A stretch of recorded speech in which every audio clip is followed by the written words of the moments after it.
लेकिन अनुज, फिर निफ्टी के लिए खास तौर से कंसिडरिंग थोड़ा सा कॉन्फिडेंस लौटा है, किन लेवल्स पर आपको लग रहा है आज वो इंपॉर्टेंट ट्रेड बैठता हुआ दिखाई देगा? क्योंकि कल भी हमने अटेम्प्ट किया था ऊपर की तरफ 24,300 और फिर 24,080 lower end of the trade था।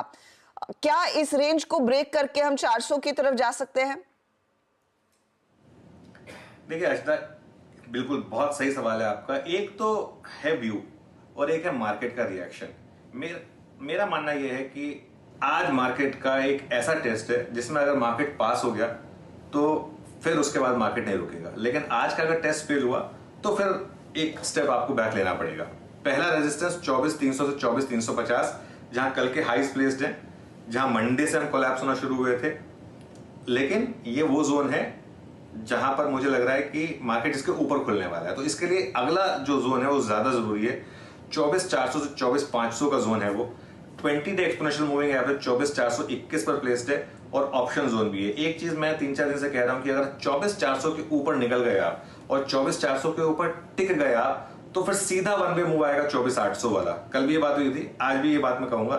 तो इसके लिए इस लेवल पर ध्यान रखें। सपोर्ट कहां मिलेगा? ऑब्वियसली क्योंकि बड़ा गैप अप है, उसके बाद सपोर्ट 24,080 से 24,185 जो लास्ट 2 दिन का लो है, और उसके बाद बड़ा सपोर्ट 23,894 से 23,960 जो पैनिक लो था मंडे और ट्यूसडे का।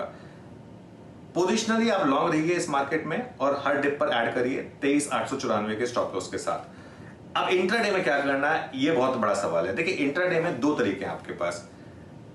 ये देखिए कि मार्केट 24,421 को रिजेक्ट कर रहा है या नहीं कर रहा है। अगर तो 24,421 को रिजेक्ट करेगा तो इंट्राडे में भले ही आप फिर लॉन्ग ना करें, लेकिन अगर 24,421 को मार्केट रिजेक्ट करने को तैयार नहीं है तब आप चेस कर सकते हैं। या फिर बड़े गैप अप के बाद मार्केट थोड़ा कूल ऑफ हो जाए, कूल ऑफ होने के बाद एक बेस बना ले। वो बेस कहां पर बनेगा? 24,300 पर बनेगा, 24,350 पर बनेगा, ये कहना थोड़ा टफ है। लेकिन जहां पर भी मार्केट एक बड़े गैप अप के बाद थोड़ा कूल ऑफ हो और उसके बाद एक बेस बनाए, वहां पर आप फिर लॉन्ग करें और इन दैट केस आपको डे लो स्टॉप लॉस लगाना होगा।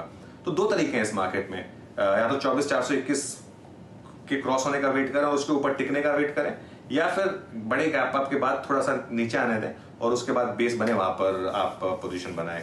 इंट्राडे में, प्योरली इंट्राडे में एक पॉसिबिलिटी आपको हमेशा अपने पास रखनी चाहिए कि अगर मार्केट रिजेक्ट कर रहा है 20 डे को, तो purely from swing point of view या day trade point of view एक कॉन्ट्रा शॉट जिसमें डे हाई का स्टॉप लॉस रहेगा। लेकिन उसके बाद मैं भी करूंगा नहीं, क्योंकि मेरा जो बायस है वो लॉन्ग साइड पर है।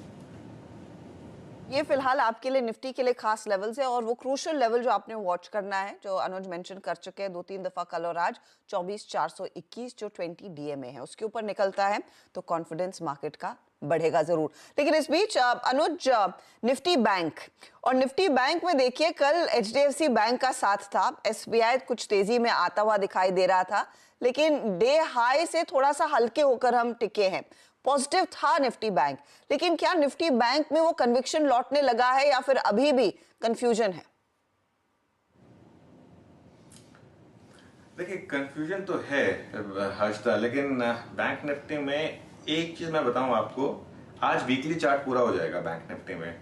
और आई थिंक कल हम तीनों बात कर रहे थे वीरू आप और मैं, कि अगर आप पिछले 6 महीने का ट्रेंड देखें तो बैंक निफ्टी ने जब भी 20 वीक एक्सपोनेंशियल मूविंग एवरेज पर सपोर्ट लिया है, वहां से नॉर्मली 2000 पॉइंट की रैली दी है।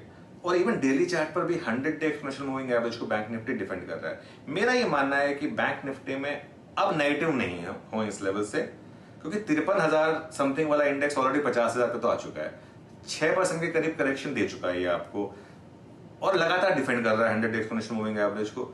तो अब नई मंदी 49,800 के नीचे ही आएगी। हाँ, रेजिस्टेंस कहां मिलेगी? पहली रेजिस्टेंस मिलेगी 10 डे पर आपको 50,722 पर है, 50,722, 50,750 के आसपास। अगर ये क्रॉस होने लगा तो मुझे लग रहा कि फिर आप वो बड़ी एवरेजेस की तरफ 51,500 की तरफ भी जा सकते हैं। ऑब्वियसली इन सब में टाइम लगेगा, एक ही दिन में नहीं होगा ये सब कुछ। जैसा मैंने कहा कि 20 वीक एक्सपोनेंशियल मूविंग एवरेज पर हैं हम। पिछले 6 महीने का ट्रेंड है कि जब भी आप 20 वीक एक्सपोनेंशियल मूविंग एवरेज से बाउंस किए, नॉर्मली 2000 पॉइंट का बाउंस आया है बैंक निफ्टी में। क्या इस बार भी 2000 पॉइंट के बाउंस के लिए तैयार हैं हम? अगर आप उसको अप्रोच करना चाहते हैं, 49,800 आपका स्टॉप लॉस होगा इन दैट केस, जो 100 डे एक्सपोनेंशियल मूविंग एवरेज है जिसको हम रोज डिपेंड कर रहे हैं, वो एक स्टॉप लॉस होगा। मेरे ख्याल से इन लेवल्स पर बैंक निफ्टी में फ्रेश मंदी नहीं बनती है, लेकिन हाँ अगर 49,800 टूटना शुरू हुआ तो वो मार्केट का मैसेज होगा, उसको फिर हमको रिस्पेक्ट करना होगा। ओके, तो ये फिलहाल आपके लिए निफ्टी बैंक पर व्यू। तो निफ्टी बैंक में आज आपने क्या रणनीति अपनानी